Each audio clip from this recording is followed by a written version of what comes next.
Now joined by the head coach of Wabash Apaches, Paul Wright. And Coach, this is going to be a big crowd tomorrow night. It's the sectional, the regional, doesn't matter. You got to keep the game close. Every team in the state starting tomorrow has the exact same pressure. Doesn't matter how many wins you had in the regular season. First couple minutes, I don't care what game it is, it's going to be a little nerve-wracking. It is. Because no one wants to lose. Starting tomorrow, if you lose, you're done.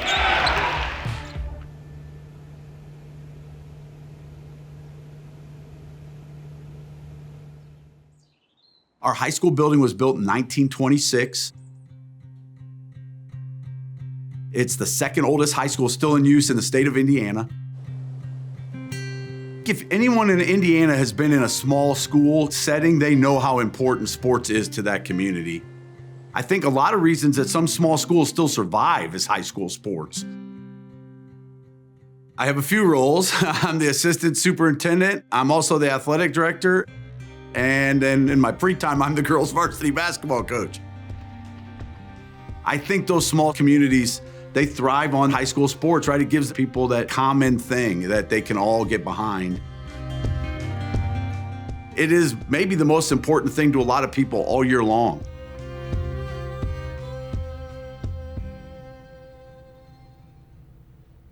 What exactly are you doing to prepare for the sectional game tonight? I know it's a pretty big game, so. There's not much left for me to do.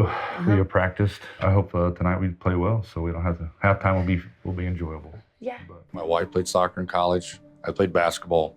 I've coached football, basketball, baseball here. Been coaching basketball here for 20 years altogether. And then now it's my 12th year as the varsity coach. We told our kids they could do whatever they wanted, and they just kind of gravitated to those areas. We're gonna have a little dinner with Mom, and then we're gonna go to your game. Logan, she keeps me on my toes. My mom said that when she was little. She's like, that girl's gonna keep you young. And that's what I love about it. She's pretty awesome. I do soccer, basketball, dance team, and track. My brother's in college basketball right now, so family tradition, I guess. I think the stuff that they've been taught through sports is life-changing. I think it gives them a release, I feel like, for some kids. You know, everyone has a different lifestyle where they go home to. It gives them a goal to try to achieve. It gets them to work as a team. In life, you gotta participate. I think what it means to be an athlete is that you just don't give up. You go through a lot of rough times, and I know later in life I'm gonna go through stressful situations. It just teaches you life lessons. Okay, I got the keys. you always make me late. Okay. So as a dad, to see them achieve those goals is awesome. When I first started coaching in the late 80s, early 90s, we had no trainer. And coaches were taping ankles. My dad was like, I remember before we had Riley, we had to wrap my own players' ankles. I know how to tape ankles, but I am not as good as Riley. We're lucky enough that our trainer, Riley, she is that conduit between the coach and the kid.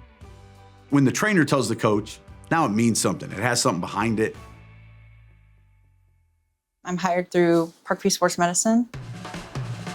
It's just nice that I can be here. I can know my athletes. I can focus on my athletes. I know their injury history.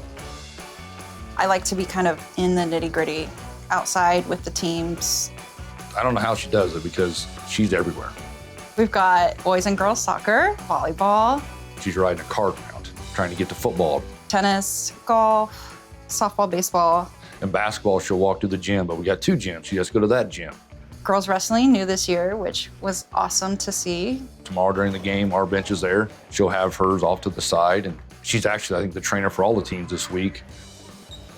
I think we have, I want to say 150, 2 or 3 sport athletes, which you don't really see at big schools. So that's a lot of fun. I think that's it. I have 13, 14 different teams that I'm a part of, but you still have that feeling. I celebrate the highs with them, and then I'm there with the lows with them too. People don't know exactly what happened because patella tears aren't really common. Yeah. I didn't even know that's what it was called. Medial patellar tendon reconstruction. No, I just call it knee surgery. I already knew Riley because I had a few knee problems before my injury, and I've seen her around with the school with my dad and mom being a coach. Logan's great. freshman year. I was going into my first varsity game. I was a varsity starter. She hurt her knee. Well, here's the hardest part about that day. I was not there. My wife was coaching. That was a terrible phone call to get. A person kicked my foot, and my knee went forward, but my body went backwards, so my knee bent. While I'm falling, I hear a huge crack and I see my kneecap on the side of my leg. She tore her patellar tendon and broke a little piece off. But it popped back in place right away. So When I saw what it looked like, I felt terrible, for not being there. I'm just gonna be honest with you. You kind of have that idea, I should have been there. And I've never made that mistake again. When you ask that question, it kind of hits a little bit, that I wasn't there. And so, yeah.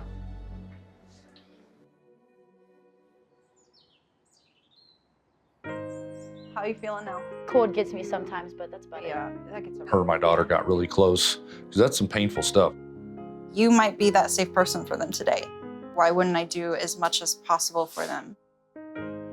I was going through a really rough time with my surgery and I got really scared. It's okay to be scared, but we're gonna get you through it. I just thought worst case scenario. It's gonna be hard work, it's gonna be tough, but you're gonna be stronger than you ever were. My daughter likes to compete. She doesn't like to watch. Watch. Daddy, that was not my fault. She moved her hand. Riley was like, Logan, you're gonna have to slow down or you're gonna hurt yourself even more. She had days where she felt like, why can't I run yet? You're still healing. Ugh, really? That's the whole point. It's frustrating, but you will look back in 6 months and be like, wow, I can't even believe that I wasn't able to walk for a week. See, I admitted when Riley's ability to help her, not only physically, but mentally with that, was a big help. It wasn't easy, but it was nice to know that she was in good hands every single day. The best thing about Riley is the relationship she has with our students. It's more than just wrapping an ankle. My name's Candace Duncan. I'm the director of Parkview Sports Medicine. There are Riley stories in every single one of our communities.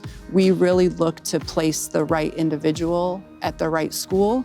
Athletic trainers, strength and conditioning coaches, they do embed themselves. They do participate in community events. They are there during the school day. And I think innately that builds those relationships. Thank you. Yep, you bet. That relationship with Parkview became a big deal.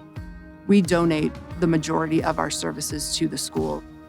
We do that because we feel like if we weren't there, those children would be without an athletic trainer, without a strength and conditioning coach. And so part of that is taking care of the communities. Now we don't just have the person, we have a whole organization that's here to help us.